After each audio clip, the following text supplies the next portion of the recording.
ओम शांती. आज 21/3/2026 चे शनिवारचे साकार मुरलीचे महावाक्य. आज बाबा सांगतात, गोड मुलांनो, श्रीमतावर कल्याणकारी बनायचे आहे आणि सर्वांना सुखाचा रस्ता दाखवायचा आहे. प्रश्न आहे, कोणत्याही प्रकारची गफलत अथवा हलगर्जीपणा होण्याचं कारण काय आहे? उत्तर आहे देह अभिमान. जेव्हा देह अभिमानामुळे मुलांकडून चुका होतात, तेव्हा ते सेवाही करू शकत नाही. त्यांच्याकडून असे कर्म होतात ज्यामुळे सर्वांनाच त्यांची घृणा व्हायला लागते. आणि बाबा म्हणतात, आत्म अभिमानी बना, कोणतेच अकर्तव्य करू नका. शिरखंड होऊन सेवेचे सुंदर चांगले चांगले प्लॅन्स बनवा, जेणेकरून अनेकांना ईश्वरीय संदेश मिळेल. मुरली ऐकून त्याला धारण करायचं आहे. यात कधीही बेपर्वाह बनायचे नाही. गीत आहे, सोडून द्या आकाश सिंहासन. शिवबाबा आकाश सिंहासनामध्ये राहतात आणि त्यांना आपण सर्व आत्मे खाली बोलवतो. ओम शांती. आज बाबा सांगतात, आत्मिक पिता आत्मिक मुलांना, सर्व सेवा केंद्रावरील मुलांना विशेष बोलतात, वार्तालाप करतात. कारण बाबा शरीराला पाहतच नाहीत, आत्म्यांना पाहतात आणि आत्म्यांशीच वार्तालाप करतात. आज बाबांनी विशेष 6 चित्र मुख्य ठिकाणी लावण्याची खूप सुंदर सेवा करण्याचा बाबांनी सांगितलेला आहे. त्रिमूर्ती, सृष्टीचक्र, झाड अर्थात कल्पवृक्षाचं चित्र आणि 84 जन्माची सीडी, लक्ष्मीनारायणाचं चित्र आणि श्रीकृष्णाचं चित्र, हे 6 मुख्य चित्र बाबा म्हटले जसं काही ही पूर्ण प्रदर्शनीच आहे आणि त्यामुळे या चित्रांना मोठ्या स्थानावरती, मोठ्या रूपामध्ये, मोठ्या साईजमध्ये छापून त्यांना लावायची संधी, मार्गदर्शन बाबांनी आज दिलेलं आहे. जरूर हे सेवा आपण करू शकता असं बाबांचं म्हणणं आहे. बाबा म्हणतात, मुलांकडून चुका खूप होतात, पण चुका झाल्यानंतर काही मुले खरं खरं बाबाला सांगतच नाहीत, लपवतात. तर बाबांना ते आवडत नाही. असे कर्म नको की जेणेकरून नंतर अनेकांना आपली घृणा व्हावी. असं कोणतंही कर्म आपल्याला करायचे नाही. बाबा म्हणतात, चुका होतात देह अभिमानामुळे, त्यामुळे आता देह अभिमानाचा त्याग करून देही अभिमानी बना. तुम्ही सदैव युद्धाच्या मैदानामध्ये आहात. बाबा सांगतात, आणि हे जे युद्ध आहे हे गुप्त आहे. माया अर्थात 5 विकारांसोबत युद्ध आहे आणि ह्या युद्धामध्ये बाबा म्हटले, जसं बाहेरचं युद्ध असतं दुनियेमध्ये, त्या युद्धामध्ये 10-12 वर्ष युद्ध चालेल, पुन्हा समाप्त होतं. पण संगम युगावर मायेसोबत जे आपलं युद्ध आहे, विकारांसोबत जे युद्ध आहे, हे युद्ध मात्र अंतापर्यंत चालणार आहे.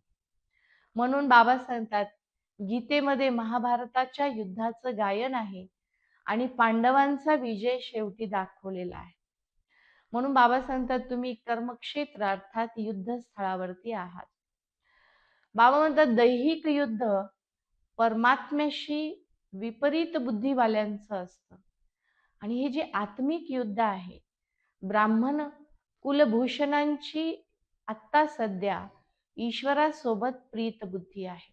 आपण सर्व ब्राह्मण कुलभूषण आत्मे आहोत आणि आपलं बाबा म्हटले की या युद्धस्थळावर परमात्म्याशी प्रीत बुद्धी आहे. बाबा म्हणतात, तुम्ही आधी 100% घाट्यामध्ये होतात आणि जेव्हापासून आपल्याला बाबा भेटले तेव्हापासून आपण सर्वजण 100% फायद्यामध्ये आहोत. म्हणून बाबा म्हणतात सर्वांना सुखाचा रस्ता दाखवायचा आहे.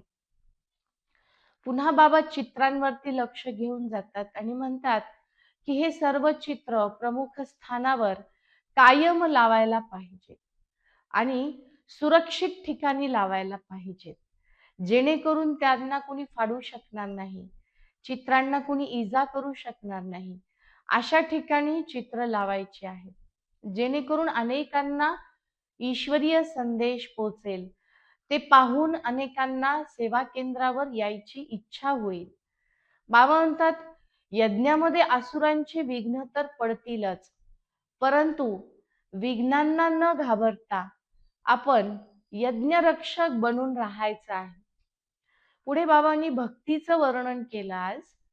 बाबा म्हणतात विविध प्रकारे भक्ती पूजा पाठ करतो, परंतु ज्यांची पूजा करतो ते कुठे होऊन गेले, त्यांनी असे कोणते कर्तव्य केले की ते इतके श्रेष्ठ बनले, हे न जाणता पूजा करणे म्हणजे अंधश्रद्धेने पूजा करत राहतात. म्हणून बाबांनी आज सांगितलं कन्या किंवा ज्यांना बंधन नाहीये अशा कन्यांनी, वयोवृद्ध वानप्रस्थी असलेल्या आत्म्यांनी, वयोवृद्धांनी, ज्यांना कुठल्याही प्रकारचं बंधन नाही, त्यांनी आता बाबांच्या सेवेमध्ये सतत राहायला पाहिजे. बाबा जसे म्हणतात तसे करायला पाहिजे. बाबा व ज्ञान दोन्ही गुप्त आहेत. आतापर्यंत मनुष्य मनुष्यांना ज्ञान सांगत होते, आता स्वयं परमात्मा आत्म्यांना ज्ञान सांगत आहे. त्यामुळे आपल्याला बाबाकडून पूर्ण ज्ञान धारण करून आपल्याला संपन्न मास्टर ज्ञान सागर बनायचं आहे. बाबा म्हणतात सर्वच आत्मे पुनर्जन्म घेत घेत आता कर्मानुसार उतरत आले आणि आता पुन्हा कर्मानुसारच आत्म्याची उन्नत अवस्था होणार आहे. म्हणून बाबा म्हणतात तुम्हा मुलांना, आत्म्यांना शिवबाबा बोलत आहेत आणि शिवबाबा आत्म्यांना समजावून सांगत आहेत.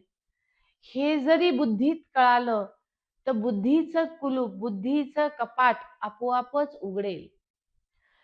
पुढे बाबांनी सांगितलं मुरलीमध्ये की ही दुनिया वेश्यालय आहे आणि सतयुग शिवालय आहे. आणि आज या वेश्यालयामध्ये मनुष्य रागामध्ये येऊन एकमेकांचा खून करतात, एकमेकांना त्रास देतात. तर हे कुंभी पाक नरक आहे. नुसता नरक नाही, त्यामध्येही आणखीनच अधपतन असलेला नरक, ज्याला कुंभी पाक नरक म्हणतात. बाबा म्हणतात जर मुरली तुम्ही नाही वाचली, मुरलीचं अध्ययन जर नाही केलं, धारणा कशी होईल? अध्ययन नाहीच केलं तर बुद्धीमध्येही धारणा होणार नाही आणि आचरणामध्येही ते कला गुण विशेषता येणार नाहीत. म्हणून बाबा म्हणतात असे बेपरवाह मुलं सुद्धा काही आहेत जे मुरलीचं बिलकुलच अध्ययन करत नाहीत. अच्छा, गोड गोड मुलांप्रती मातपिता बापदादांची विशेष सुमधुर आठवण व सुप्रभात नमस्ते. आत्मिक मुलांची आत्मिक पित्यास नमस्ते. आपणही म्हणायचे आत्मिक पित्यास, आत्मिक मुलांची नमस्ते. शिवबाबाही आपल्याला नमस्ते करत आहेत. धारणेसाठी मुख्य सार. देही अभिमानी बनून सेवेच्या विभिन्न युक्ती काढायला पाहिजेत. आपसामध्ये क्षीरखंड होऊन सेवा करायची आहे. जसे बाबा कल्याणकारी आहेत तसे आम्हा मुलांनाही कल्याणकारी बनायचे आहे. दुसरा पॉइंट, प्रीत बुद्धी बनून दुसरे संग सोडून एक बाबांचा संग आपल्याला करायचा आहे. असे कोणतेही कर्म नको व्हायला की जेणेकरून जन्मजन्मांतरांचे नुकसान होईल. असे कोणतेही कर्म आपल्याला करायचे नाही. आजचं वरदान आहे बेहदच्या वैराग्य वृत्तीद्वारे नष्टो मोहा स्मृती स्वरूप बनणारे अचल अडोल आत्मा भव. बेहदची वैराग्य वृत्ती जिथे असेल तिथे कोणतेही दृश्य पाहून आपण घाबरणार नाही. स्थिर राहू, अचल अडोल राहू.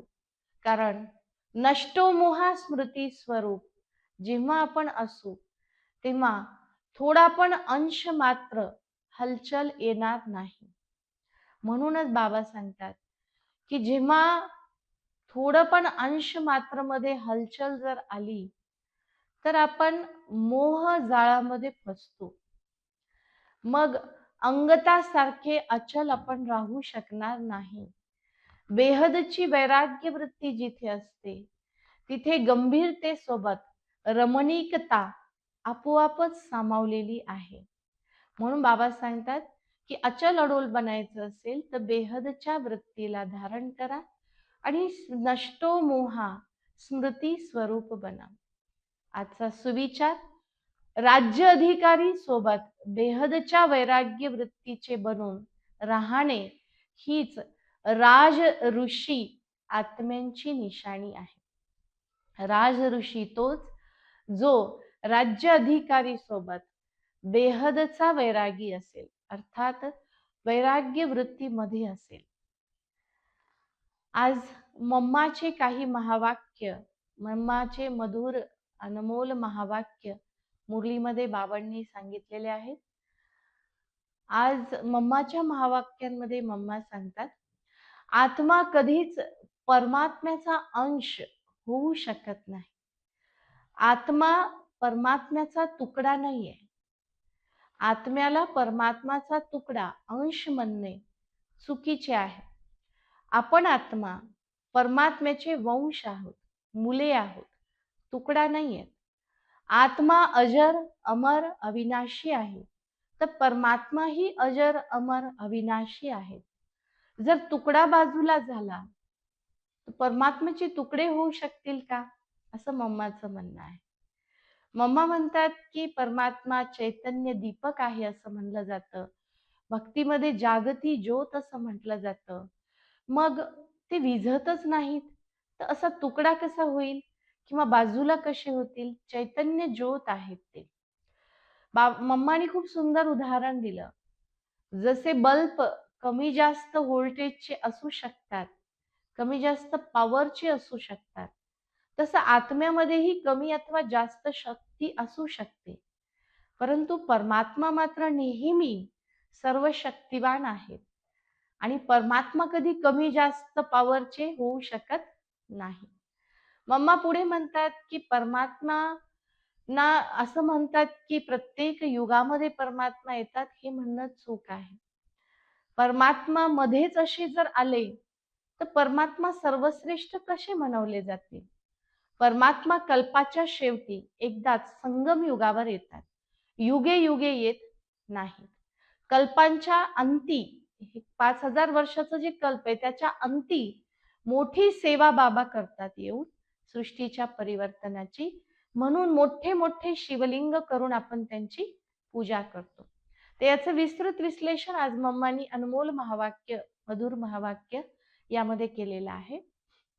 शेवटी आजचा अव्यक्त इशारा आहे, निश्चयाचा पाया मजबूत करून निश्चिंत व निर्भय राहण्यासाठी आज बाबा सांगतात, सदा शिवबाबा रक्षक आहे आणि शिवबाबा कल्याणकारी आहेत ही स्मृती सदैव ठेवा. कधीही प्रश्नचिन्ह निर्माण करू नका. का, कधीही, कसे. नेहमी फुल स्टॉप लावा. प्रश्नचिन्ह म्हणजे वाकडा रस्ता पकडणे आणि फुल स्टॉप म्हणजे सरळ रस्ता. आणि जेव्हा फुल स्टॉप लावू तेव्हा सिद्धी, सफलता आपोआपच प्राप्त होतील. म्हणून शिवबाबांनी आज या गोष्टीवरती विस्तृतपणे आपल्याला मार्गदर्शन केलेलं आहे, सांगितलेलं आहे. अध्ययनासाठी, धारणेसाठी पॉइंट्स बाबांनी दिलेले आहेत. आज दिवसभरात या सर्व गोष्टींचं चिंतन मंथन करून आपल्याला आचरणात आणायचं आहे. श्रीमतावर चालायचं आहे. घृणास्पद कुठलंही कर्म आपल्याला करायचं नाही.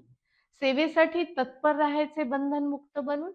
आपसामध्ये कधीही क्षीरखंड होऊन सेवा करायची, प्रीत बुद्धी बनून एक संग बाबांसोबत राहायचे आणि बेहद वैराग्य वृत्तीचा अनुभव करून नष्टोमोहा स्मृती स्वरूप आपल्या सर्वांना बनायचं आहे. ओम शांती.